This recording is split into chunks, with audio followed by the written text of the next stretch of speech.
Hello po mga kapraps, dito tayo ngayon sa isang property na i-offer namin sa inyo. Isa itong house and lot na matatagpuan natin dito sa bayan ng Liliw, Laguna. Ito po yung Barangay Road mga kapraps. Ito yung direksyon na ito ay papunta sa town proper ng Pila. Tapos dito sa kabila, ito naman po ang papunta sa town proper ng Nagcarlan. Tapos pwede rin dumaan papuntang Liliw. So ang property po ay ito na mismo mga kapraps.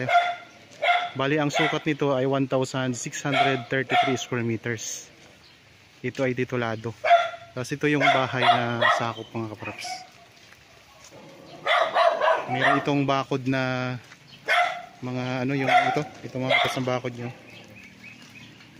Tapos meron ditong puno ng kakao sa unahan ng property. Yan po yung mga kapitbahay ninyo po dito sa property mga kapraps. Maraming tanim na may mga rambutan, mga lansones, tapos dito may ano dito, mayroong mga halaman. Mayroon ding tanim na suha. Ito mga kapraps sa mga tanim.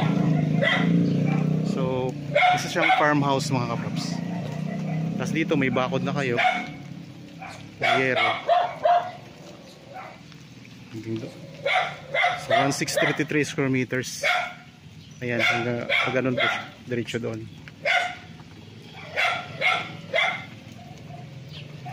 Ayan lang po ang Barangay Road, oh. Barangay Road, tapos may mga halaman na siya.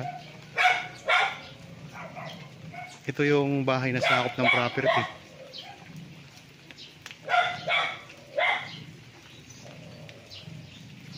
So kung sakaling mabili nyo ito mga kapraps, pwede nyo naman pong i-renovate ito kasi medyo luma na ang design niya.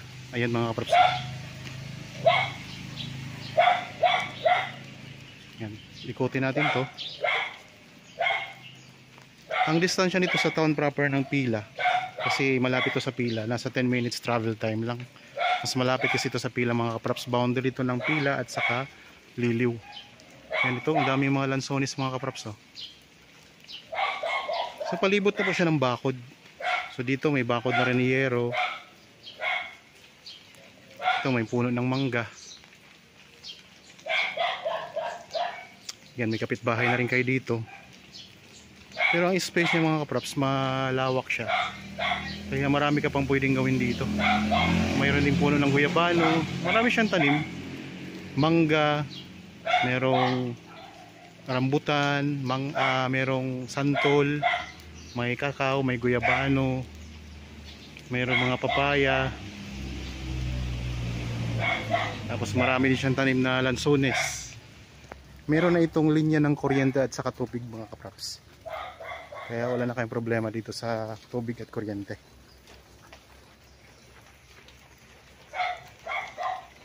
Tapos meron ditong bahay din na sira na. Pwede nyo naman po yung pa-renovate. Punta tayo doon sa may likuran ng bahay.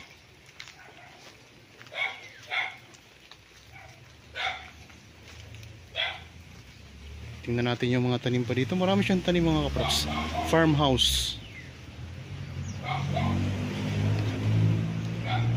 Ito yung sirang bahay na. Saan po? Hanggang saan? So, pahaba yung korte ng lupa. Ito mayroon ding puno ng langka. Ang daming mangga, oh. Manggang kalabaw. Mangang kalabaw to. Yan may mga. So, diretso tayo doon sa pinakadulo. Ito mga lansones, dami dito lansones mga kapraps. At ang linis ng lupa dito sa likod. Ito yung pinakalikurang bahagi ng property. Yan, napakalinis ng lupa.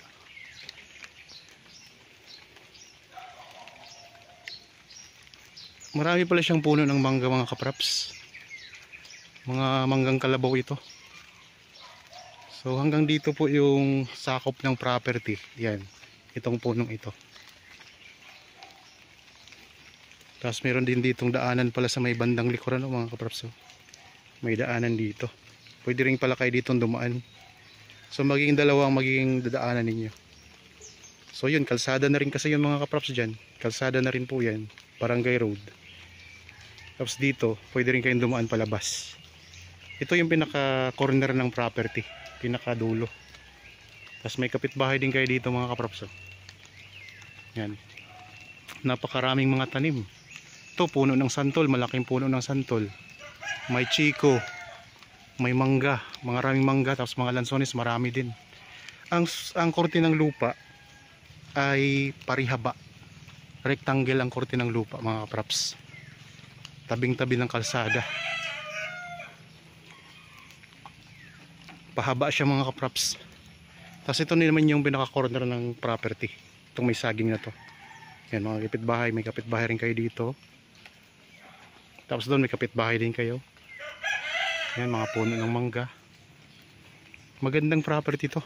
Ang presyo nito ay makikita nyo sa description box at sa title nitong video. Tapos nandyan din po ang ibang mga detalye.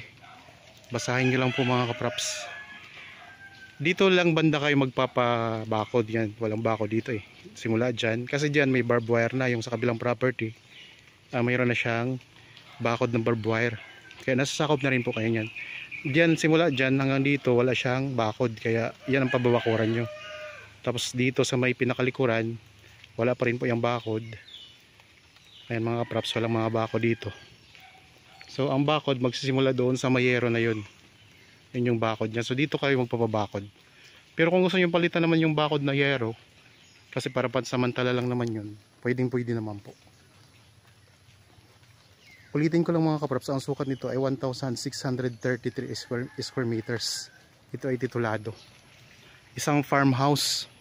So yung bahay na nakita nyo kanina sa unahan ay medyo luma na. Kaya kung sakaling mabili nyo, pwede nyo yung i-renovate o kaya talagang gawin nyo ng bago talaga mga kaprops. Tapos ito yung pinakalikuran, nandito tayo ngayon. Dito may puno din pala ito ng niyog mga kaprops. Hindi ko nabanggit kanina. May ilang puno ito ng niyog. 1, 2, 3, mga 10 yata na puno ng niyog.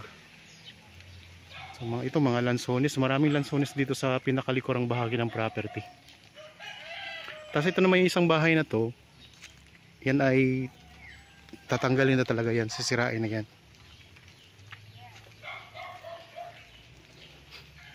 Punta tayo dito sa may gilid.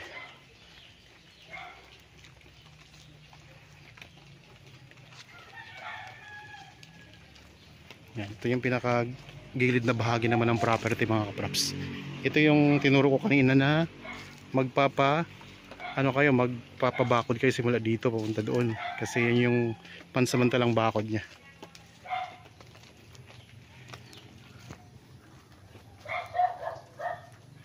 Di na lang natin silipin yung loob ng bahay mga kaprops.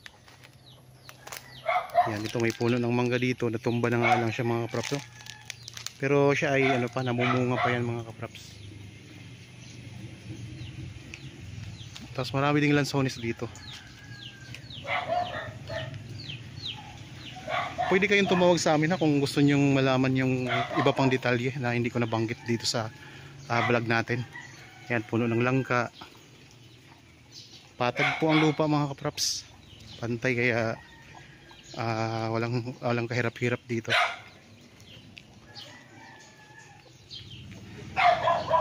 Ayan lang po ang kalsada.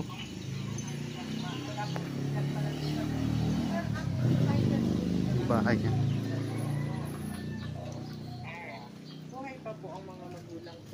Ito, dito na tayo sa may harapan ng property. So ito yung kalsada na ito yung sinimula natin kanina. Paganyan po. Ito yung pa Nagkarlan at sa Kaliliw. Mga 15 minutes drive siguro ang distansya nito sa town proper ng Nagkarlan. Tapos sa Liliw, mas malayo pa ang Liliw.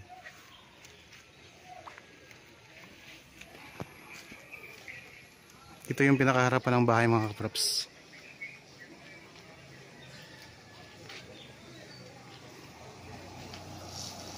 Yan, ito yung direksyon ito papunta sa town proper ng Pila, Laguna. Puntang Pila po yan mga kaprops. Okay? Sana po ay nagustuhan nyo ang aking property na in-offer ngayon sa inyo.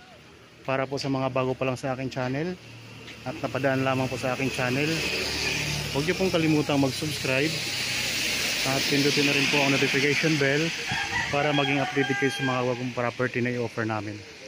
Maraming salamat po. Lagay tayong mag-iingat at God bless po sa ating lahat mga katraps.